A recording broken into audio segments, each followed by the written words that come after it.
Atipa, apakah kamu mengerti tentang benua yang Ibu jelaskan tadi? Iya, saya mengerti. Memangnya kenapa? Bolehkah kamu menjelaskannya kembali, soalnya aku kurang paham. Baiklah, aku akan menjelaskannya. Jadi, benua Asia adalah benua terbesar dan paling padat penduduknya di dunia, terletak di bagian timur dan belahan utara. Selanjutnya, letak benua Asia. Benua Asia terletak pada 26 derajat bujur timur sampai 170 derajat bujur timur dan 11 derajat lintang selatan sampai 80 derajat lintang utara.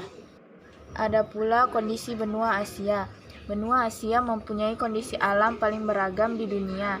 Di benua Asia terdapat gunung dan pegunungan, sungai-sungai gurun, lembah serta hutan belantara.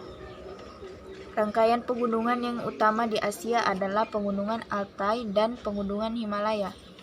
Selanjutnya adalah bentuk muka bumi Asia. Bentuk permukaan bumi tidak rata. Ada yang berupa gunung, pegunungan, dan bukit. Adapun yang berupa lembah, daratan tinggi, dan daratan rendah. Keadaan itu tidak hanya di daratan. Di dasar laut pun terdapat lembah yang dalam atau palung laut, lubuk laut, gunung laut, punggung laut, dan semacamnya. Perbedaan tinggi rendah permukaan bumi biasa disebut relief. Selanjutnya adalah flora dan fauna benua Asia. Yang pertama adalah Asia bagian utara.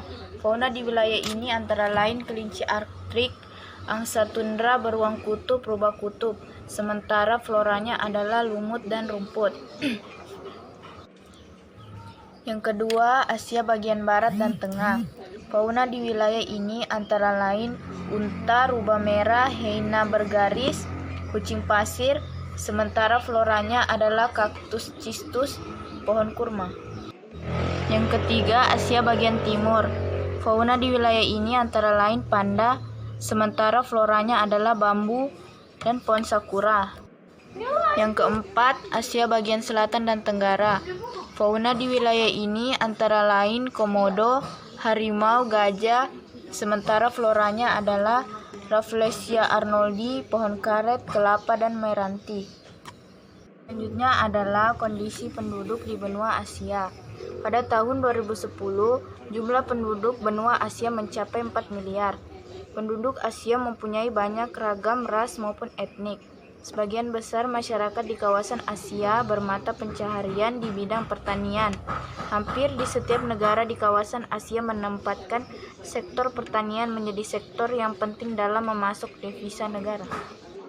Sekarang, apakah kamu sudah mengerti, Wina? Iya, sekarang saya sudah mengerti. Wina, aku ingin bertanya, apakah kamu mengerti tentang penyebaran COVID-19 di benua Asia? Iya, saya mengerti. Cara penyebaran virus corona COVID-19 adalah melalui tetesan air liur atau droplets atau muntah atau pemitas dalam kontak dekat tanpa pelindung. Transmisi virus corona atau COVID-19 terjadi antara yang telah terinfeksi dengan orang tanpa patogen penyakit-penyakit. Dan juga penyebaran virus corona COVID-19 bisa lewat dudukan toilet, pegangan pintu, kamar mandi, dan wastafel atau facial shedding terjadi pada beberapa pasien. Namun, penyebaran virus corona atau COVID-19 dengan facial shedding hingga kini bukan menjadi upaya transmisi utama. Oh begitu, sekarang saya sudah paham.